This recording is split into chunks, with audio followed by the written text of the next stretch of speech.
the animation style. I've never seen this style of animation before. I rarely see it.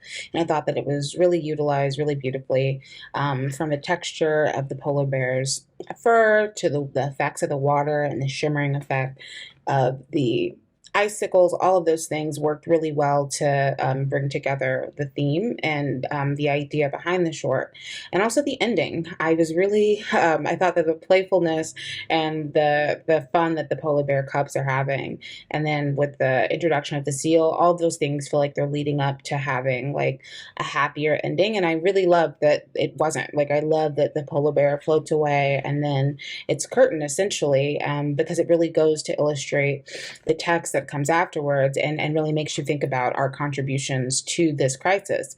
So I thought it was very smart for them to have sort of an like it's not like a non-conclusion, but sort of a conclusion that says, okay, like what's next? Like it's on you to figure out a way, and on us to use what we've seen in this short to try to rebuild that environment for them. So I thought it was a really effective way of telling the story, and kind of flipping the animation tropes on their head, and kind of using the score also to really help us illustrate like how the polar bear and all types of wildlife that exist in Arctic tundras, like their quality of life is diminishing because of our choices. So all of those things really help to create, I think, a really great short and informative piece of art.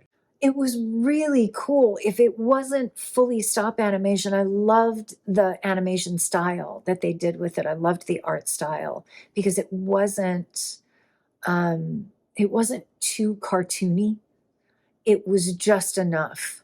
I thought that it was very poignant. I loved the twist at the end that they put in.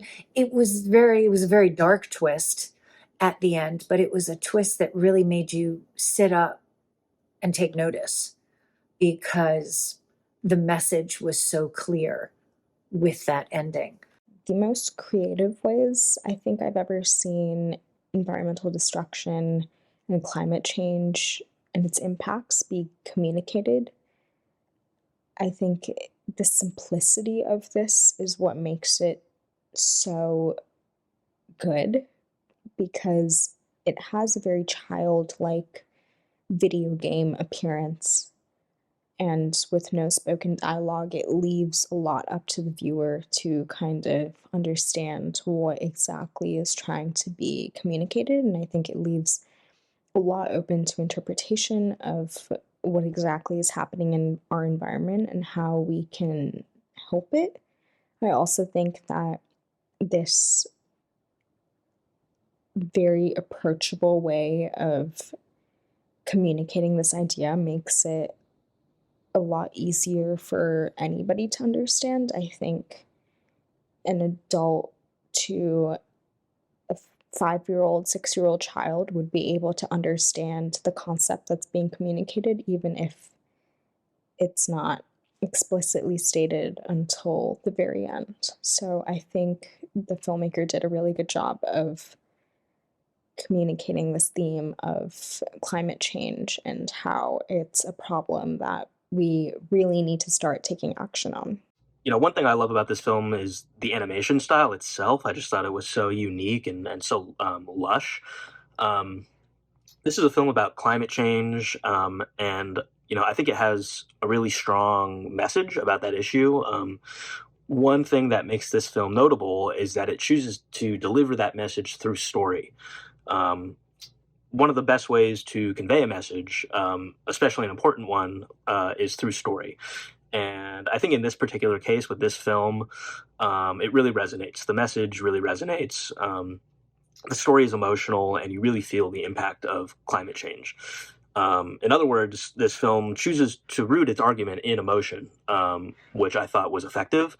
And overall, it makes a good argument. It lays out a good case for why to care about polar bears and why to care about climate change. I just love the opening colors and thought this with animation style was super cute for this story, especially. I just really like the music. Again, cute comes to mind. I just felt like it was a really cute story, and that music really set the tone. And but it was really educational, and I think it's great not just for kids but for adults.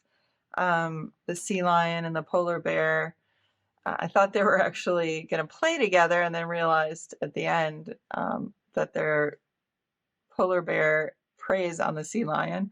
Probably not when they're young pups, though. But I just thought it was a really cute story, and also very sad, what's happening in the environment. And I just think it's a great story to help us be aware of global warming. I thought this was really cute. I really liked the message behind it. I think it's something definitely worth educating and worth talking about more and more and more as it gets brought up in conversation in society more, which I think is good where those conversations are headed. I loved the animation. I thought it was really like eye-catching, and with how it was animated, I think it's something that they were trying to endear everybody to this little polar bear and his, little family and everything, before really hammering their point across at the very end. It's nice and cute and small, and it really tells a really good story, and the animation is cute and good, and it also, the message is clear. Obviously it says at the very end, but also it shows, a very good message, and so that's why, it's a very nice animated short with a strong message.